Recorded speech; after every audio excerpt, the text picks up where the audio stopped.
Nasta'inu billah, kita memohon pertolongan kepada Allah Subhanahu wa taala. Hari ini kita akan belajar bagaimana mendapatkan kebahagiaan yang sejati. Ibu-ibu yang dimuliakan oleh Allah, kata bahagia itu adalah kata yang sangat-sangat indah, dan kebahagiaan dicari oleh semua orang. Subhanallah. Kalau ada orang dia memiliki harta banyak, apakah sudah barang tentu dia bahagia, Bu?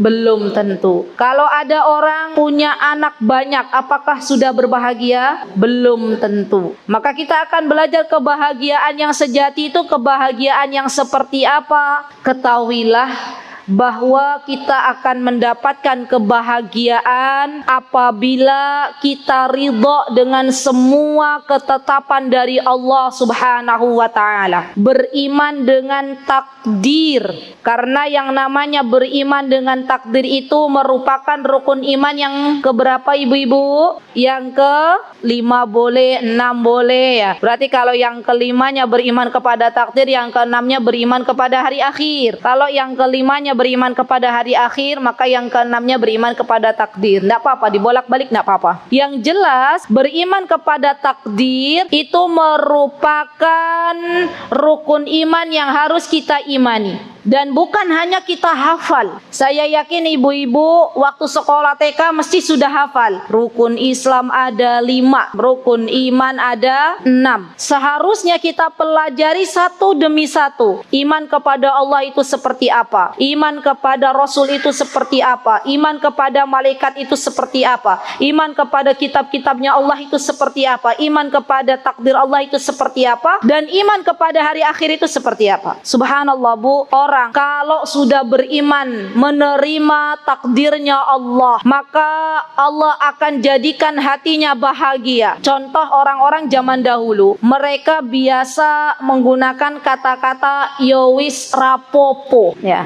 Pernah dengar nggak? Yowis rapopo, gitu kan? Saya ada simbahnya suami orang Gunung Kidul, masya Allah, tabarakar rahman, usianya sudah sepuh, masya Allah, tabarakallah, sehat walafiat, ya, masih gojak gajik, masih warawiri, masya Allah. Dan yang kami tangkap dari perkataan beliau, masya Allah, beliau selalu bersyukur kepada Allah. Apapun kondisinya, kalau ada orang bilang ke simbah, Mbah, niki lomba begini, Mbahnya bilang apa? Yowis rapopo, gitu ya. Mbah, wingi simbah misalnya ngasih uang ke dia, tapi dianya begini, itu hal yang menyakitkan simbah, mesti Mbah jawabannya begini, yowis rapopo. Ya, subhanallah. Kata-kata yowis rapopo itu ternyata bagian dari menerima takdirnya Allah Subhanahu wa taala. Dan itu yang akan memudahkan kita untuk melangkah lebih dekat dengan Allah Subhanahu wa taala. Ibu, ketahuilah bahwasanya selagi kita masih hidup, maka pasti ada ujian.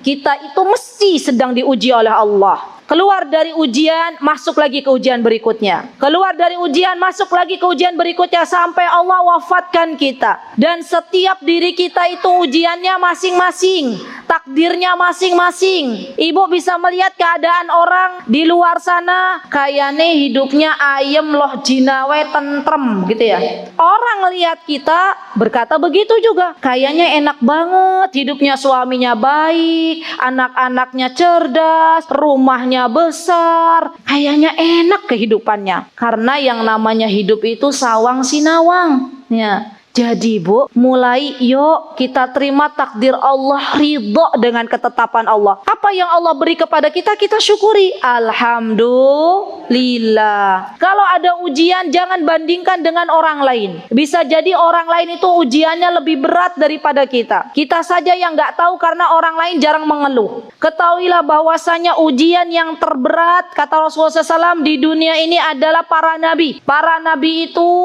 mereka diuji oleh Allah Subhanahu wa taala dengan beratnya ujian. Kita tengok Nabi Nuh alaihi salam diuji oleh Allah Subhanahu wa taala dalam berdakwah kurang lebih 950 tahun, Bu. Itu kira-kira, Bu, waktu yang sedikit atau banyak? Banyak. Nabi Nuh sabar sampai yang mengikuti Nabi Nuh itu hanya sedikit, Nabi Nuh tetap berdakwah. Nabi Ibrahim dan Nabi Zakaria. Nabi Zakaria diberi ujian oleh Allah Subhanahu wa taala. Belum dikasih mong-mongan. Nabi Zakaria bu usia 70 tahun minta kepada Allah, Rabbi habli minas salihin. Minta kepada Allah, Rabbi la tadarni fardaw wa anta khairul warisin. Ya Allah, berikanlah kepadaku anak keturunan. Terus diuji itu sama Allah. Diuji belum dikasih mong-mongan. Takdirnya yang harus diterima oleh Nabi Zakaria menikah dengan istri tercintanya, belum dikasih mong-mongan. Usia Nabi Zakaria kala itu 70 tahun, beliau tetap berdoa kepada Allah Subhanahu wa taala dan tak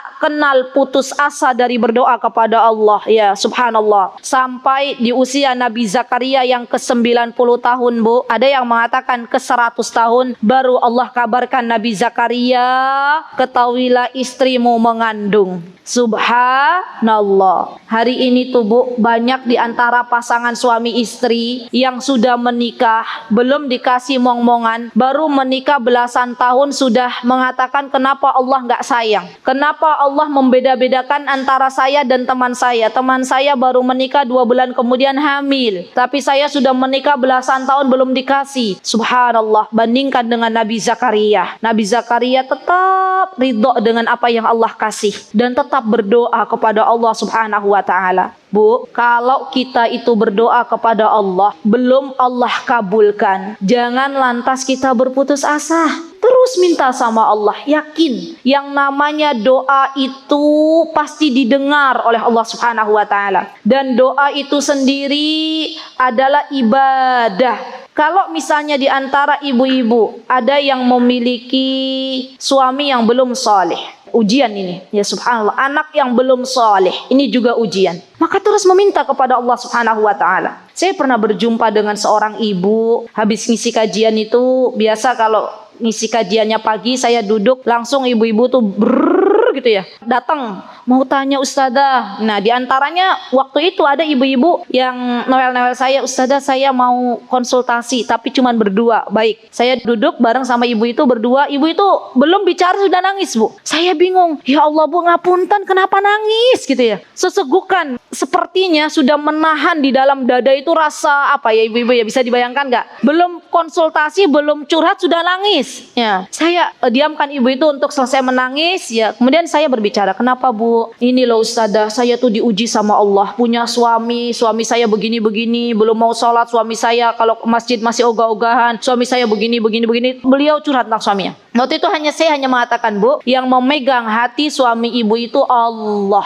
Terus minta sama Allah, dekatkan diri ibu sedekat-dekatnya. Rajin saum sunnah, berdoa, karena orang lagi saum itu, lagi puasa itu doanya mustajab. Ibu rajin bangun malam, minta, berdoa kepada Allah agar Allah solihkan suami ibu. Subhanallah. Beberapa tahun kemudian ibu itu datang lagi. Saya ingat karena waktu itu beliau benar-benar nangis gitu. Jadi saya ingat muka beliau. Kata beliau, alhamdulillah ustazah, masya Allah, sekarang suami saya sudah berubah 180 derajat katanya. Masya Allah. Saya lihat mukanya sumringah banget. Kalau awal nangis, Bu, sekarang sumringah ya. Alhamdulillah Bu, saya derek binga. Alhamdulillah. Terus beliau berkisah. Jadi waktu itu saya berdoa ustazah, dan alhamdulillah kami diberikan kesempatan untuk umroh. Setelah pulang dari umroh itulah Allah merubah hidup suami saya katanya ya. Masya Allah. Sekarang suami saya solih, sayang ke anak-anak. Masya Allah. Saya ikut senang. Disitulah letak yang namanya keridhaan dan doa, Bu. Jadi apapun yang Allah beri hari ini, ibu harus ridha. Itu adalah pemberian dari Allah. Sedikit banyak itu sama. Yang terpenting kita ridha. Ada ibu-ibu diuji oleh anak-anak yang Masya Allah luar biasa. Di antara curhatan yang biasa ibu-ibu curhat ke saya, itu ada yang pernah curhat, ustazah anak saya usianya sudah 27 tahun tapi belum mau menikah, padahal ada banyak laki-laki yang datang, itu gimana ustazah? Ada juga yang bilang, ustazah saya punya anak laki-laki kerjaannya nge-games terus gitu ya, suruh sholat Masya Allah angelnya Masya Allah. Itu ujian. Maka minta kepada Allah, berdoa kepada Allah, Rabbana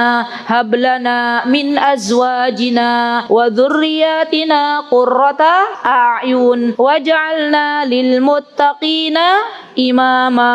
Kalau pengen anaknya cepat cinta dengan salat, baca doanya Nabi Ibrahim, Rabbi ja'alni muqimas salati wa min dzurriyyati Rabbana wa taqabbal du'ai. Hafal napa mboten? Sering dibaca napa mboten? Alhamdulillah. Kalau sering dibaca, maka di sini kita punya harapan anak-anak disolihkan oleh Allah Subhanahu wa taala. Baik, berarti yang tadi kunci pertama apa, Bu?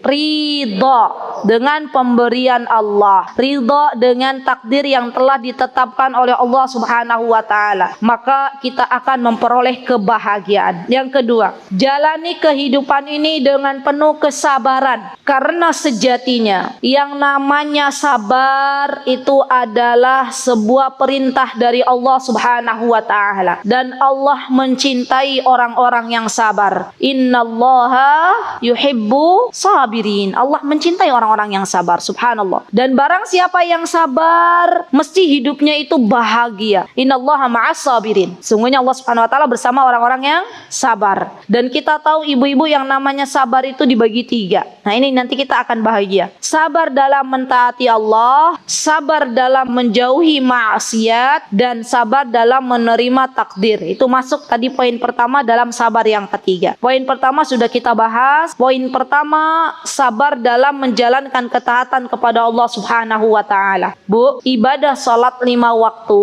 bagi sebagian orang itu berat nopo ringan? Berat. Padahal sudah 5. Awal diperintahkan salat itu 50 kali dalam sehari. Tapi Nabi kita Muhammad SAW meminta keringanan kepada Allah Subhanahu wa taala agar diringankan sampai akhirnya 5 kali dalam sehari. Dan itu masih menjadi berat bagi sebagian orang. Ibadah puasa di bulan Ramadan bagi sebagian orang itu berat nopo ringan? Kenapa berat? Karena dia tidak mau menjalankan perintah Allah, tidak beriman dan mengetahui bahwasanya itu adalah sebuah kewajiban. Padahal mengaku dirinya sebagai seorang muslim. Subhanallah. Ketika kita beribadah puasa Ramadan, menjalaninya dengan penuh ketaatan kepada Allah, maka Allah akan berikan kebahagiaan. Apa kata Rasulullah SAW? Barang siapa yang dia beribadah puasa Ramadan, yang pertama Allah akan berikan kebahagiaan manakala sudah datang iftar, manakala sudah datang waktu berbuka puasa, Allah sisipkan kebahagiaan di dalam hatinya. Yang kedua, Allah akan berikan kebahagiaan bagi orang-orang yang berpuasa, manakala nanti di akhirat Allah jadikan ibadah puasanya pemberi syafaat bagi yang sering rajin berpuasa di dunia. Subhanallah, Allah berikan kebahagiaan lagi. Ketika ibadah Ramadan, ibu-ibu, banyak di antara kita yang mengatakan bahwasanya Ramadan itu adalah sebuah bulan di mana kita diperintahkan oleh Allah Subhanahu wa taala untuk banyak menjalankan ketaatan. Dan ketika keluar dari Ramadan, sekarang kita di bulan Syawal, maka apa yang kita lakukan di bulan Ramadan seharusnya sudah menjadi kebiasaan bagi kita. Dari Ramadan akhirnya kita tahu bahwa kita itu bisa beribadah puasa. Dari Ramadan akhirnya kita tahu bahwasanya kita bisa yang namanya membaca Al-Quran. Ibu-ibu, kalau di luar bulan Ramadan baca Al-Quran itu rasanya berat ya. Tapi di bulan Ramadan ibu sudah biasa tadarusan, ya kan? Baca Al-Quran sudah biasa. Maka itu lanjutkan kebiasaan itu. Dan Allah akan berikan kebahagiaan bagi yang membaca Al-Quran. Bagi yang menjadikan Al-Quran adalah aktivitas hariannya, wirid hariannya, bacaan harian. Allah akan berikan pahala 10 kali lipat. Ya, Allah berikan kebahagiaan dengan memberikan kebaikan 10 kali lipat Allah berikan. Dan Allah akan berikan kebahagiaan bagi siapa yang membaca Al-Quran di dunia, kelak nanti Al-Quran akan memberikan syafaat baginya di hari kiamat. Subhanallah. Jadi ketaatan yang kita lakukan selama di dunia maka akan dibalas oleh Allah Subhanahu wa taala dengan kebahagiaan. Bu, saya mau tanya, siapa di sini yang statusnya menjadi seorang istri? Acungkan tangan. Semua ya, Masya Allah. Ketahuilah di antara kewajiban kita adalah mentaati suami kita. Seorang istri yang dia mentaati suaminya, maka Allah akan berikan kebahagiaan baginya. Bu, banyak sekarang itu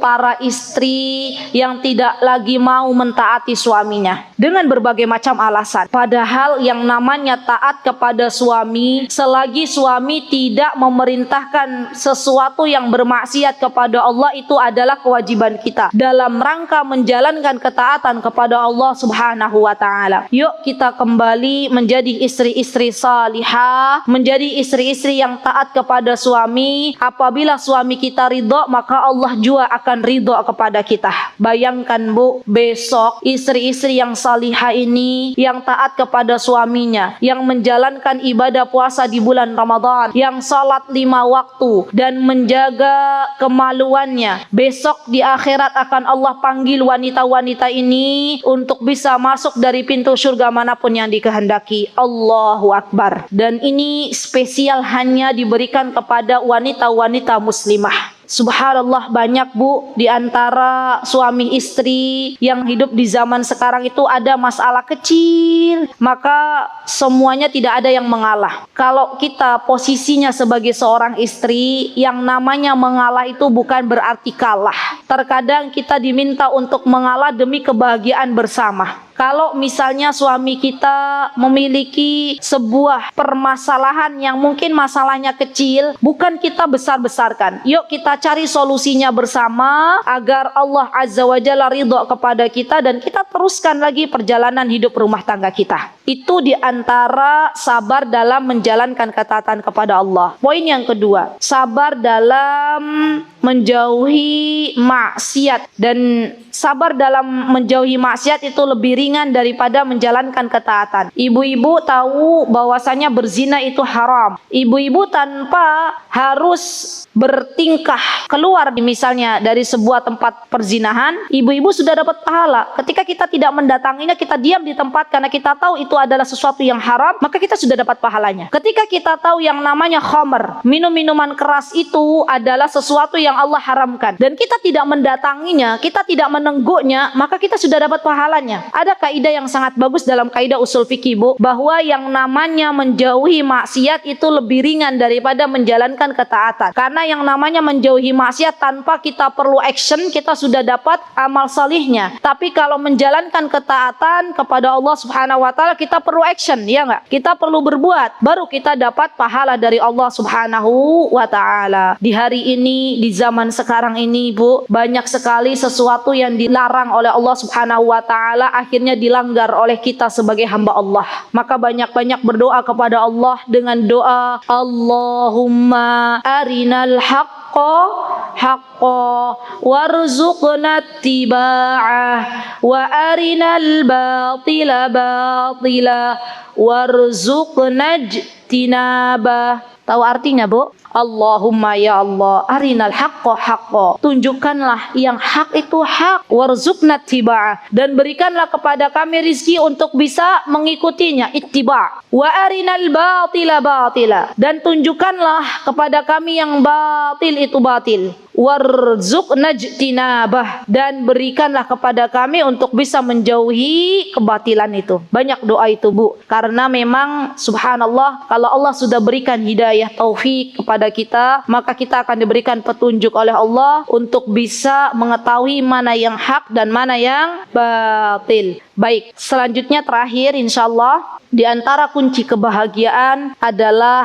banyak memberikan manfaat untuk orang lain. Maka Allah akan selipkan kebahagiaan untuk dirinya. Masya Allah. Bu, yang namanya hidup itu kita nggak bisa sendirian. Mesti kita butuh pertolongan orang lain. Kalau kita pengen orang lain berbuat baik kepada kita, maka bersegeralah berbuat baik untuk orang lain. Kalau kita senang orang lain memberikan hadiah kepada kita, maka berikanlah hadiah untuk orang lain. Kalau kita senang orang lain mendengarkan kita, maka seringlah menjadi pendengar yang baik. Kalau kita senang kalau ditolong oleh orang lain, maka tolonglah orang lain. Sesungguhnya Allah akan selipkan kebahagiaan untuk diri kita masing-masing. Masya Allah. Dan ketahuilah sesungguhnya yang namanya amal salih itu bukan banyak atau sedikitnya amal salih, tapi yang Allah lihat itu adalah proses niat kita dalam beramal salih.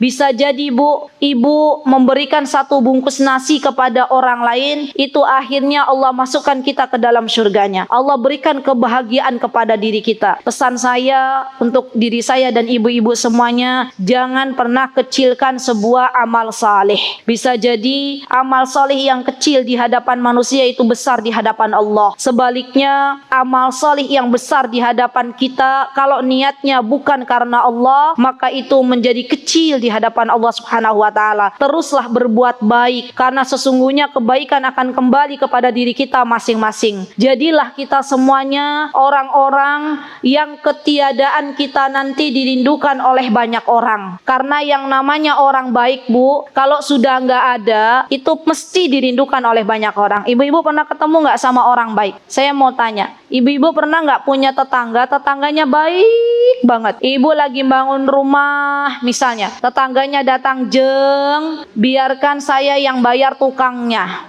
Misal, kira-kira senang nggak kita begitu? Senang. Kita lagi butuh sesuatu, terus tetangga kita bilang begini, "Jeng, saya tahu dirimu itu rindu dengan pergi umroh. Saya belikan tiket ya," gitu ya, Masya Allah. Kira-kira baik nggak punya tetangga begitu? Baik sekali. Tiba-tiba, Bu, tetangganya ibu dengar suatu hari tetangga ibu itu wafat. Inna lillahi wa inna ilaihi rajiun. Telah wafat fulana bin fulan. Kira-kira ibu sedih nggak? Sedihnya pakai banget enggak, Bu? Nangis sesungguhkan, "Ya Allah, saya tuh udah diumrohkan, udah dibangunkan rumah, tukangnya ya dibayarin, ya Allah, kenapa orang baik kok cepet dipanggil?" Gitu ya, Bu ya, biasanya ya. Lah, kalau kita merasa kehilangan atas meninggalnya fulana yang baik, kita pun harus melakukan hal yang sama. Ada tetangga kita lagi bangun rumah, kita datang, "Jeng, ada yang bisa dibantu?" gitu ya. "Oh iya, nggak ada uang untuk bayar tukang." "Yo, insya Allah nanti saya yang bayar tukang, tapi sepekan aja ya, pekan ini aja." Nggak apa-apa. Ada tetangga kita yang butuh, misalnya pas lebaran, ya lebaran kita saling beri hadiah, maka itu senang. Yang namanya beri hadiah itu, Bu, kata Rasulullah SAW, tahadu tahabu, salinglah kita beri hadiah maka saling mencintai. Ya, Masya Allah. Jadikan hidup kita hanya sekali itu, memberikan banyak manfaat untuk orang lain, dan Allah akan selipkan kebahagiaan dalam diri kita masing-masing. Barakallahu fikunna jami'an, ibu-ibu. Jika ada yang benar, datangnya dari Allah Subhanahu wa ta'ala. Jika ada yang salah, datangnya dari saya pribadi, saya mohon maaf. Semoga kita bisa berjumpa kembali di lain kesempatan. Kita sambung dengan tanya jawab, insyaallah. Aqulu qauli hadza wastaghfirullah li wa lakum wa akhiru da'wana anil hamdulillahi rabbil alamin. Wassalamualaikum warahmatullahi wabarakatuh.